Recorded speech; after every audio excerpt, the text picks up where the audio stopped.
تم نے ریوڑ کیوں بنایا ہے؟ بوڑھے نے پوچھا۔ کیونکہ مجھے سیاحت کا شوق ہے، لڑکے نے جواب دیا۔ جب وہ نوجوان تھا، بوڑھا بیکری والے کی طرف اشارہ کرتے ہوئے بولا، جو اپنی دکان کے دروازے میں کھڑا تھا، تو اسے بھی سیاحت کا شوق تھا۔ اس نے فیصلہ کیا کہ پہلے کاروبار کر کے کچھ پیسے جمع کر لے اور پھر سیاحت کے لیے دنیا کے سفر پر روانہ ہوگا۔ اس کو یہ احساس ہی نہیں تھا کہ انسان اپنی زندگی کے ہر لمحے میں اس بات پر قدرت رکھتا ہے کہ اس کام کو سر انجام دے جس کا کہ وہ خواب دیکھتا ہے۔ اسے چاہیے تھا کہ وہ بھی چرواہا بن جاتا۔ اس نے اس بارے میں بھی سوچا تھا، بوڑھے نے جواب دیا۔ پھر معاشرے میں دکاندار کی زیادہ عزت ہوتی ہے اور لوگ چرواہے کی نسبت دکاندار کو داماد بنانا پسند کرتے ہیں۔ لڑکے کے دل میں ایک ٹیس سی اٹھی۔ آخر تاجر کے قصبے میں بھی کافی دکاندار تھے۔ پھر وقت کے ساتھ ساتھ بوڑھے نے اپنی بات کو جاری رکھتے ہوئے کہا، لوگوں کے گلہ بانی اور دکانداری کے بارے میں نظریات ان کی اپنی منزل کی نسبت زیادہ اہم ہو جاتے ہیں۔ بوڑھا کتاب کی ورقگردانی کرتے ہوئے ایک صفحے پر رک گیا اور پڑھنا شروع کر دیا۔ لڑکا کچھ انتظار کرتا رہا، پھر بوڑھے سے پوچھا کہ وہ یہ سب کچھ اسے کیوں بتا رہا تھا۔ کیونکہ تم اپنی منزل متعین کرنے کی تگ و دو کر رہے ہو اور اس بات کا خدشہ ہے کہ تم کہیں بھٹک نہ جاؤ، اور ہمیشہ ایسے ہی وقت آپ لوگوں کی رہنمائی کے لیے آتے ہیں۔ ہمیشہ اس طرح سے نہیں، کبھی میں مسئلے کے حل کی صورت میں ظاہر ہوتا ہوں، کبھی خیال بن کر اور کبھی کڑوا وقت بن کر۔ میرا مقصد صرف یہ ہے کہ چیزوں کا وقوع پذیر ہونا ممکن بناؤں۔ میں اور بھی بہت کچھ کرتا ہوں، مگر اکثر اوقات انسانوں کو اس کا احساس ہی نہیں ہوتا کہ یہ سب کچھ میری وجہ سے ممکن ہوا ہے۔ ایک ہفتہ قبل مجھے مجبوراً ایک کان کن کے راستے میں ایک پتھر کی صورت میں ظاہر ہونا پڑا۔ بوڑھے نے اپنی بات جاری رکھی۔ کان کن نے ہر کام چھوڑ کر پکھراج کی تلاش شروع کی۔ وہ 5 سال تک پکھراج تلاش کرتا رہا۔ اس دوران اس نے سینکڑوں پہاڑ کھودے اور لاکھوں پتھر توڑے۔ ایک آخری پتھر کو توڑنا باقی تھا جس میں سے پکھراج مل سکتا تھا۔ اس آخری پتھر کو توڑنے سے پہلے ہی اس کی ہمت جواب دے گئی، کیونکہ اس نے اپنی منزل کی تلاش میں ہر شے قربان کی تھی۔ اس لیے اس کی مدد کرنا میرے اوپر فرض تھا۔ میں نے پتھر کا روپ دھارا اور کان کن کے راستے میں آ گرا۔ کان کن نے غصے سے اٹھا کر مجھے ایک طرف پھینکا۔ اس نے مجھے اتنی زور سے پھینکا کہ میں جس پتھر پر گرا وہ ٹوٹ گیا اور اس کے اندر سے پکھراج نکل آیا۔ یہ دنیا کا سب سے بڑا اور سب سے خوبصورت پکھراج تھا۔ لوگ اپنی زندگی میں بہت جلد سیکھ جاتے ہیں کہ ان کی زندگی کا کیا مقصد ہے، بوڑھے نے تلخی سے کہا۔ شاید اس لیے وہ اس کا حصول بھی جلد ترک دیتے ہیں۔ آپ خزانے کے بارے میں کچھ کہہ رہے تھے؟ لڑکے کا ذہن ابھی تک خزانے کے آس پاس بھٹک رہا تھا۔ اسے بوڑھے کی نصیحت سے کوئی دلچسپی نہیں تھی۔ خزانہ پانی کے بہاؤ سے آشکار ہوتا ہے اور یہی پانی ہی اسے آنکھوں سے پوشیدہ بھی کرتا ہے۔ اگر تم خزانے کے بارے میں جاننا چاہتے ہو تو تمہیں اپنے گلے کا 10واں حصہ مجھے دینا ہوگا۔ خزانے کے 10ویں حصے کے بارے میں آپ کا کیا خیال ہے؟ بوڑھے نے مایوسی سے لڑکے کی طرف دیکھا۔ اگر تم آغاز ہی اس چیز کی وعدے سے کرو جو تمہارے پاس ہے ہی نہیں، تو تم اس کے حصول کی خواہش بھی ترک کر دو گے۔ لڑکے نے اسے بتایا کہ اس نے اس سے قبل بھی خزانے کا 10واں حصہ ایک خانہ بدوش خاتون کو دینے کا وعدہ کیا ہے۔ خانہ بدوش اس کام میں ماہر ہوتے ہیں، بوڑھے نے جواب دیا۔ بہرحال اچھی بات یہ ہے کہ تم نے یہ تو سیکھ لیا کہ ہر چیز کی ایک قیمت ہوتی ہے۔ بوڑھے نے کتاب لڑکے کو واپس کرتے ہوئے کہا، کل اسی جگہ اسی وقت مجھے اپنے گلے کا 10واں حصہ لا دو اور میں تمہیں خفیہ خزانے کا پتہ بتاؤں گا۔ اس کے ساتھ ہی بوڑھا اٹھا اور عمارت کے کونے کے پاس روپوش ہو گیا۔ لڑکا دوبارہ کتاب پڑھنے لگا، مگر اب اس کے لیے کتاب پر توجہ دینا مشکل ہو گیا تھا۔ اسے احساس تھا کہ بوڑھا جو کچھ کہہ رہا تھا وہی سچ تھا۔ وہ اٹھا اور بکری کی طرف چلنے لگا تاکہ کھانے کے لیے کچھ خرید سکے۔ وہ اسی شش و پنج میں تھا کہ دکاندار کو بتائے یا نہ بتائے کہ بوڑھے نے اس کے بارے میں کیا کہا تھا۔ کبھی کبھی حالات کو اس کی ڈگر پر چھوڑ دینا ہی بہتر ہوتا ہے، اس نے اپنے آپ سے کہا۔ اس نے دکاندار کو کچھ نہ بتانے کا فیصلہ کیا۔ اگر وہ کچھ بتاتا تو شاید دکاندار سب کچھ چھوڑ کر دوبارہ اپنے خواب کا پیچھا کرنے لگتا، جبکہ اب اس نے حالات سے سمجھوتا کر لیا تھا اور وہ دکاندار کے لیے پریشانی کا سبب نہیں بننا چاہتا تھا۔ اس نے بازار میں چلنا شروع کیا اور تھوڑی دیر بعد صدر دروازے پر پہنچ گیا۔ صدر دروازے کے ساتھ ایک عمارت کی کھڑکی کے سامنے لوگوں کی قطار لگی ہوئی تھی۔ یہ لوگ افریقہ جانے کے لیے ٹکٹ خرید رہے تھے۔ اس سے معلوم تھا کہ مصر افریقہ میں ہے۔ میں آپ کی کیا مدد کر سکتا ہوں؟ کھڑکی کے پیچھے بیٹھے ہوئے شخص نے پوچھا۔ شاید کل مجھے آپ کی مدد کی ضرورت پڑے، لڑکے نے جواب دیا۔ اس نے سوچا کہ وہ صرف ایک بھیڑ بیچ کر افریقہ کا ٹکٹ خرید سکتا تھا۔ اس خیال سے اسے جھرجھری سی آ گئی۔ ایک اور خیالوں کی دنیا کا باسی۔ ٹکٹ کلرک نے اپنے ساتھی سے کہا، اس کے پاس دھیلا بھی نہیں ہے اور خواب افریقہ جانے کے دیکھ رہا ہے۔ لڑکے کو اپنے ریوڑ کا خیال آیا۔ اس نے سوچا کہ اب اسے اپنے ریوڑ کے پاس جانا چاہیے۔ 2 سال میں اس نے گلہبانی کے بارے میں سب کچھ سیکھ لیا تھا۔ اس نے یہ بھی جان لیا تھا کہ بھیڑ کی اون کیسے اتارتے ہیں۔ وہ بھیڑوں کی معمولی بیماریوں کا علاج بھی جانتا تھا۔ اسے اندلس کی بہترین چراگاہوں کے متعلق معلوم تھا اور سب سے بڑھ کر یہ کہ اسے اپنے تمام جانوروں کی قدر و قیمت کا اندازہ تھا۔ اس نے اپنے دوست کے باڑے تک پہنچنے کے لیے سب سے طویل راستے کا انتخاب کیا۔ راستے میں وہ چرچ کے پاس سے گزرا تو وہ سیڑھیوں پر چڑھ کر چرچ کی مینار پر چلا گیا۔ یہاں سے وہ افریقہ کے ساحل کو دیکھ سکتا تھا۔ اس نے سنا تھا کہ اسی راستے سے عرب حملہ آور اسپین میں داخل ہوئے تھے۔ یہاں اسے وہ پورے شہر کا نظارہ کر سکتا تھا۔ اس نے وہ مارکیٹ بھی دیکھی جہاں اس کی ملاقات بوڑھے سے ہوئی تھی۔ مجھے تمام زندگی افسوس رہے گا کہ میں بوڑھے سے کیوں ملا تھا، اس نے سوچا۔ وہ شہر میں اس لیے آیا تھا کہ بوڑھی خاتون سے اپنے خواب کی تعبیر معلوم کر سکے۔ نہ تو وہ خاتون اور نہ ہی وہ بوڑھا اس کے چرواہا ہونے پر متاثر ہوئے تھے۔ وہ ان لوگوں میں سے تھے جو کسی بھی چیز میں دلچسپی نہیں رکھتے تھے اور نہ ہی انہیں یہ معلوم تھا کہ چرواہے اپنی بھیڑوں سے کتنا مانوس ہوتے ہیں۔ اس کو اپنے ریوڑ کی ہر بھیڑ کی خصوصیات معلوم تھیں۔ اسے معلوم تھا کہ کون سی بھیڑ لنگڑی ہے، کون سی بھیڑ چند دن بعد بچہ دینے والی ہے اور کون سی بھیڑ کاہل ہے۔ اگر اس نے ان کو چھوڑ دیا تو بھیڑوں کو بہت زیادہ بھگتنا پڑے گا۔ ہوا تیز چلنے لگی۔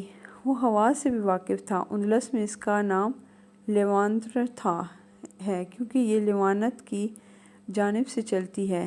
لیوانت بحر اوقیانوس پر اندلس کے جنوب میں واقع ہے۔ لیوانتر کی رفتار تیز ہونے لگی تھی۔ اس نے سوچا کہ اب وہ اپنے ریوڑ اور اپنے خزانے کے درمیان میں کھڑا تھا۔ ان دو میں سے اسے ایک کا انتخاب کرنا تھا۔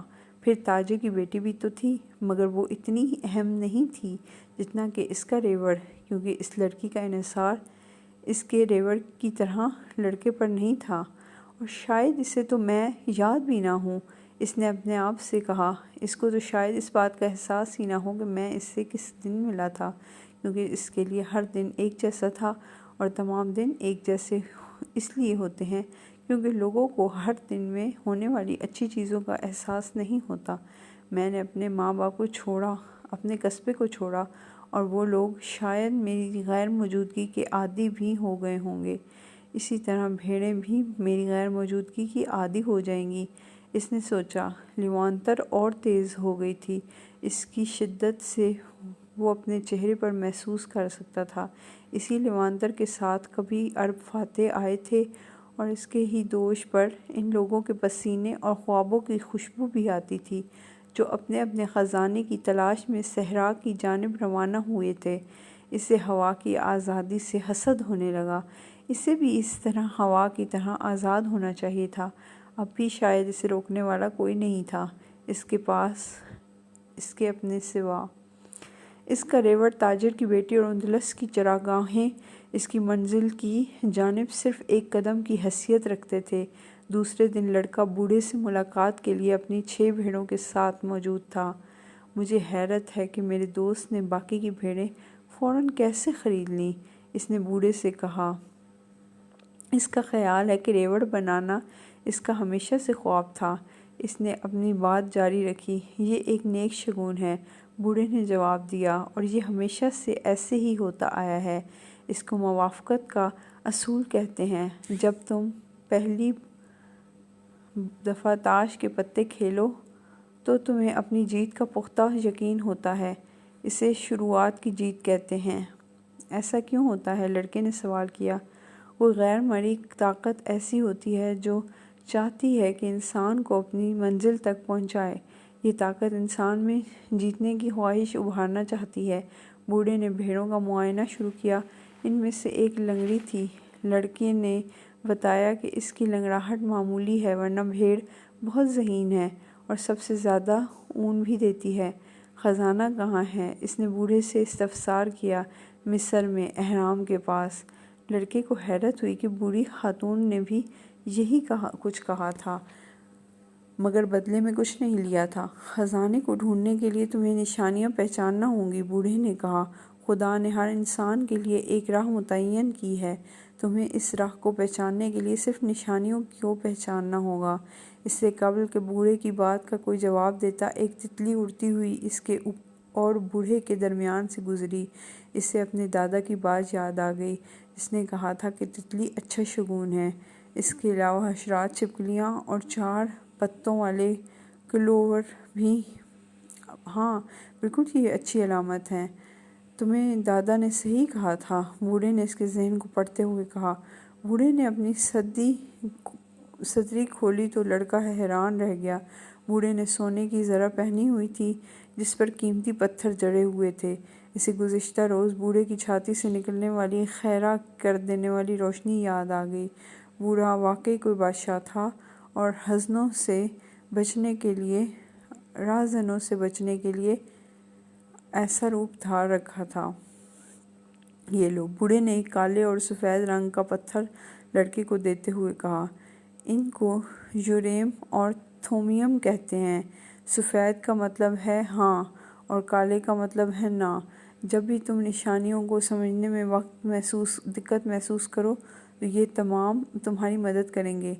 ہمیشہ بامقصد سوال کرنا، لیکن اگر تم خود سے فیصلہ کر سکو تو زیادہ بہتر ہے۔ خزانہ اہرام مصر میں ہے، جیسا کہ تمہیں پہلے ہی معلوم ہے، مگر میں نے تم سے کسی واضح فیصلے پر پہنچنے کی قیمت وصول کی ہے۔ میری وجہ سے تمہیں فیصلہ کرنے میں آسانی ہوئی۔ لڑکے نے دونوں پتھر اپنے تھیلے میں ڈال لیے۔ اس نے مصمم ارادہ کیا کہ وہ اپنے فیصلے خود کرے گا۔ یہ مت بھولو کہ تمہارا سامنا جس بھی چیز سے ہوگا وہ صرف اکیلی ہے، اور نشانیوں کو سمجھنا نہ بھولنا، اور سب سے بڑھ کر یہ کہ اپنی منزل کو کبھی نہ چھوڑنا۔ آخر میں تمہیں ایک کہانی سناؤں گا۔ ایک دکاندار نے اپنے بیٹے کو دنیا کے سب سے بڑے عالم کے پاس بھیجا تاکہ وہ ابدی خوشی کا راز سیکھ سکے۔ لڑکا صحرا میں 40 دن چلنے کے بعد پہاڑ پر واقع خوبصورت قلعہ پر پہنچا جہاں وہ عالم رہتا تھا۔ قلعے میں داخل ہوا تو لڑکے نے دیکھا کہ حال میں چہل پہل تھی۔ تاجر آ جا رہے تھے اور سازندے ساز بجا رہے تھے۔ ایک کونے میں میز دنیا کے سب لذیذ کھانوں سے بھرا ہوا تھا۔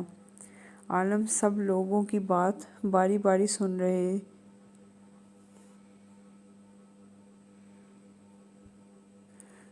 رہا تھا۔ لڑکے کو 2 گھنٹے کے انتظار کے بعد عالم سے بات کرنے کا موقع ملا۔ عالم نے لڑکے سے آنے کی غرض سنی اور اسے بتایا کہ وہ فی الحال مصروف تھا، اور اس سے کہا کہ وہ محل کی سیر کرے اور 2 گھنٹے کے بعد عالم سے دوبارہ ملے۔ اس دوران میرا ایک کام بھی کرو، عالم نے لڑکے کو ایک چمچ دیتے ہوئے کہا۔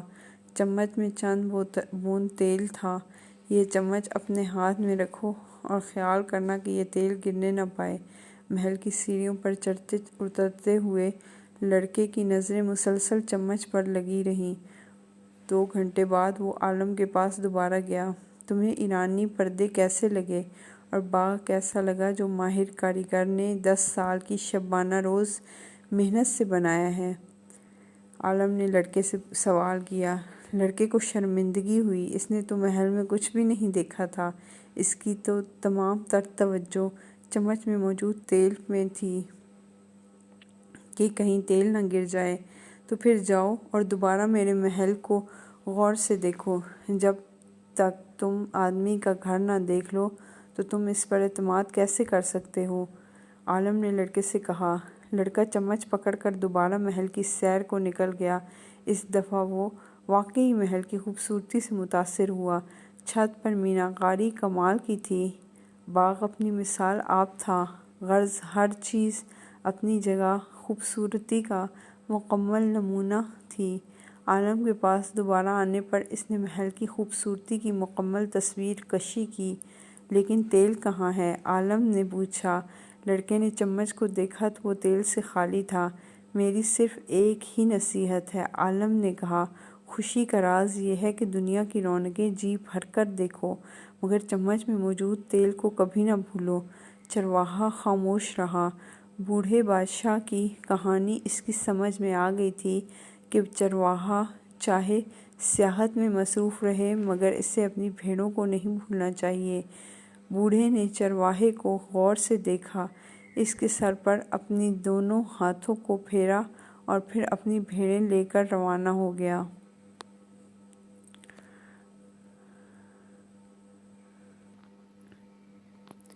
طرفہ کے بلند ترین مقام سے افریقہ کی جھلک نظر آتی ہے۔ ملچی زیدک سلم کا بادشاہ قلعے کی فصیل پر بیٹھا ہوا تھا۔ وہ لیوانتر کو اپنے چہرے پر محسوس کر سکتا تھا۔ بھیڑیں قریب ہی چر رہی تھیں، انہیں مالک کی تبدیلی کا کوئی غم نہیں تھا۔ آخر انہیں صرف چارہ اور پانی ہی تو درکار تھا۔ ملچی زیدک نے سمندر میں ایک چھوٹے جہاز کو افریقہ کی طرف رواں دواں دیکھا۔ وہ اب اس چرواہے کو دوبارہ کبھی نہیں دیکھ سکے گا، جیسا کہ وہ ابراہیم کو کبھی دوبارہ نہیں دیکھ سکا تھا۔ اس سے بھی اس نے 10واں حصہ وصول کیا تھا۔ ولیوں کی کوئی خواہشات نہیں ہوتی کیونکہ ان کی کوئی منزل نہیں ہوتی۔ سلم کے بادشاہ کی شدید خواہش تھی کہ وہ چرواہا ضرور کامیاب ہو۔ اسے اس بات کا رنج ضرور تھا کہ چرواہا بہت جلد اس کا نام بھول جائے گا۔ مجھے چاہیے تھا کہ اس کے سامنے اپنا نام بار بار دہراتا تاکہ چرواہا میرا نام یاد رکھ سکتا۔ اے خدا، مجھے معلوم ہے یہ سب کچھ فنا ہونے والا ہے، لیکن ایک بوڑھا بادشاہ فخر کے چند لمحات چاہتا ہے۔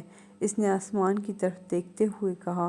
اسے بہت ہی عجیب سا لگا کہ تانجیر کے تمام قہوہ خانے ایک دوسرے سے بے حد مماثلت رکھتے تھے۔ کچھ لوگ ایک طویل پائپ سے کش لگاتے تھے اور پھر اسے دوسرے آدمی کو تھما دیتے تھے۔ بعد میں اسے معلوم ہوا کہ اس پائپ کا نام حقہ ہے۔ لوگ ہاتھوں میں ہاتھ ڈال کر بازاروں میں گھوم رہے تھے۔ عورتوں کے چہرے نقاب پر نقاب تھا۔ وقفے وقفے کے بعد مذہبی رہنما ایک مینار پر چڑھ کر زور زور سے کچھ پکارتا تھا، جسے سن کر لوگ بار بار جھکتے تھے اور اپنا ماتھا زمین پر ٹیکتے تھے۔ غیر مسیحیوں کی عبادت، اس نے سوچا۔ یہ اس نے بچپن میں مدرسے میں پڑھا تھا۔ سینٹ سنتیاگو اپنے سفید گھوڑے پر سوار بے نیام تلوار لیے اسے ہمیشہ بہت مسحور کن لگتا تھا۔ یہ سوچ کر وہ اداس ہو گیا اور تنہائی محسوس کرنے لگا۔ اسے معلوم تھا کہ خزانے تک پہنچا کیسے جائے۔ اس کی جیب میں اچھی خاصی رقم تھی جو اس نے اپنی بھیڑوں کو بیچ کر حاصل کی تھی، اور اسے یہ بھی معلوم تھا کہ پیسے میں ایک جادو ہوتا ہے جو ہر کام کو ممکن بنا دیتا ہے، اور بہت جلد وہ ابراہیم کے پاس ہوگا۔ اسے یقین تھا کہ ایک بوڑھا آدمی جس نے سونے کی زرہ پہن رکھی تھی صرف چند بھیڑوں کے لیے جھوٹ نہیں بول سکتا۔ بوڑھے نے نشانیوں کا ذکر کیا تھا اور آبنوئے عبور کرتے ہوئے وہ نشانیوں کے بارے میں سوچتا رہا۔ اسے معلوم تھا کہ بوڑھا کیا کہہ رہا ہے۔ اندلس کے میدان سے گزرتے ہوئے اسے ہمیشہ ادراک ہو جاتا تھا کہ اسے کون سا راستہ اختیار کرنا چاہیے۔ اپنے مشاہدے سے اس نے سیکھا تھا، ایک خاص قسم کی جڑی بوٹی اس بات کی علامت تھی کہ پانی نزدیک ہے، اور ایک خاص قسم کے پرندے کی موجودگی ارد گرد سانپ کی موجودگی کی علامت تھی۔ یہ سب اس نے اپنی بھیڑوں کی صحبت میں سیکھا تھا۔ اگر نہ بھیڑوں کا راستہ سجا سکتا ہے تو پھر انسان کو کسی طرح بھٹکنے کے لیے چھوڑ دے گا۔ اس خیال سے اسے طمانینت محسوس ہوئی اور قہوہ کڑواہٹ بھی کم ہو گئی۔ تم کون ہو؟ کسی نے ہسپانوی زبان میں اس سے پوچھا۔ لڑکے کو اطمینان ہوا۔ وہ ابھی نشانیوں کے بارے میں سوچ رہا تھا اور پہلی نشانی ظہور پذیر ہو گئی تھی۔ تم ہسپانوی کیسے بول سکتے ہو؟ اس نے سوال کرتے ہوئے اس سے الٹا سوال کیا۔ نووارد مغربی لباس میں ملبوس ایک نوجوان تھی، لیکن اس کی رنگت اس کے مقامی ہونے کی چغلی کھا رہی تھی۔ وہ چرواہے کی عمر اور قد بد کا تھا۔ یہاں ہر کوئی ہسپانوی بول سکتا ہے۔ ہم چین سے صرف 2 گھنٹے کی مسافت پر ہیں۔ ویٹ